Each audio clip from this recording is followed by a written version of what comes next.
Checking, penalties, and tripping. Oh my, but that wasn't all hockey fans saw tonight. Snowcross racing is a growing sport in the state of Michigan, and for Caden and Maya, it means getting to spend a little extra time with family on the sleds. It's an empty field now, but a couple minutes ago, the Rogers City Hurons made Friday the 13th not so unlucky by winning the state semifinal game 11-1 against Fowler. They only needed 5 innings, and tomorrow at 5:30, they're playing Kalamazoo Christian, the team that beat them 2-0 in the state semis last year before taking it all in the finals. We'll have a full game recap coming up at 11. 1,324 is how many points the Alpena boys basketball team has scored this season. So in the grand scheme of things, 2 points is nothing, right? Wrong. It's everything. 74 years old and counting, Charlie Beach takes his life motto, "You only live once," to another level by hoping to hit 2,000 miles in the pool by the time he's 75. For these local fishermen, the long day on the ice is totally worth it when they have a good meal to go home to. They say friends can turn into family, and these local athletes are living proof of that motto. At 8 years old, 3 now senior Wildcats made a decision that changed their lives forever. I think it was 3rd grade. Me and Dylan had a 3-on-3 tournament. We were looking for another person. We were like, oh, that kid from Long Rapids is pretty good. Starting a friendly rivalry at a young age. I think just us competing, I think being around each other, we're all competitive, and it makes us work harder. We all bring different things to the table, and when we work together, we all know what each other's going to do every time we're on the field or court. Everybody has bad nights, but we compete, we make each other better, and we support each other, try to do the best we can. The common thing they have in mind is they all want to win, and that's what I like best about it is that you want to win and you want to do it together, and really that's why you play sports. It's not necessarily for the individual accolades. If one of the kids is down, Dylan this year in baseball had some struggles, and you could tell his 2 biggest supporters were Tyler and Brad. They all want each other to be successful, and that's what's interesting. But something even more impressive can't be found in an athletic facility. It's kind of interesting when you think about it. They're going to have 25 varsity letters between them, but the other side of it too is I think their combined GPA is well over 3.9. They're committed in the classroom,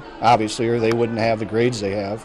And they're committed to their sports, or they wouldn't have the success that they're having. They know that they're going to have to, go out in the real world one day and work at something, so academics are important. So what's next for the 3 best friends that anyone could have? We all go to the same colleges and just play different sports and just continue to be there for each other. They are such good friends, and you got a year to go, and you're looking at college, and so hopefully it works out for them that they all can end up somewhere that they want to go. It's kind of interesting that you got 3 kids, one from Posen, one from Alpena City, and one from Osneek, that because of sports come together, compete against each other, and become really, really good friends as a result.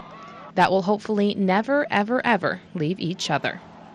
But if a day comes where they do have to part, they think it's safe to say they'll stay close for sure. So we'll see what happens to them. Obviously, applying to college is coming up soon, but 25 varsity letters by the time you graduate high school, and they have good grades. Pretty impressive. It's like camaraderie, kind of like a deer camp. Get to sit on the ice, tell stories, jokes, a little bit of picking on each other, and everything. Just having a good time. I don't get to hang out with these guys very much, so I like to spend a little bit of time with them. And what better way to pass the day than wait for some fish to bite? It's a bit of anticipation to see what's on the other end of that line. And finally bringing it up is the most satisfaction part of the ice fishing. It's kind of like you won for the day. You beat the fish for one day, and next day you're maybe not. So it's kind of rewarding. However, it's the family memories that seem to last. It's pretty annoying when you got a practically frozen foot down there and trying to finish off the day fishing. Every year he tends to step in a hole until his feet got big enough not to go in one. So that was kind of a ritual. At least once a year he'd get a soaker, but he'd still stay out on the ice. To enjoy a winter full of hard-earned meals. I was checking the lines and passed the one tip up, and it went off, and I just got off the 4-wheeler and checked it, and it was a 34-inch Northern. Well, it's always good that that you woke up early in the morning and just all that work, and to end up getting that fish is just a good feeling.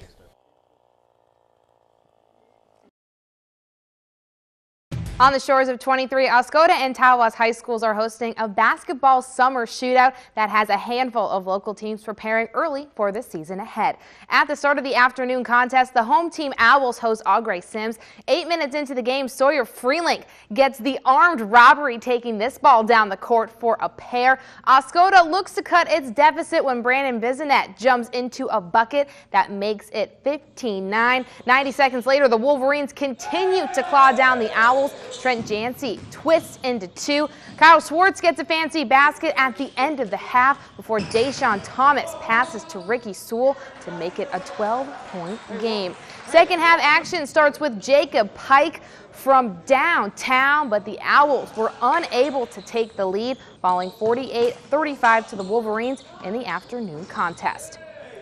In the next matchup, Alpena looks to continue its success against Standish. Start of the game, Austin Coyne puts the Panthers on top with a one-handed jumper, but Tyler Pintar responds for the Wildcats with a graceful leap, putting Alpena up 2.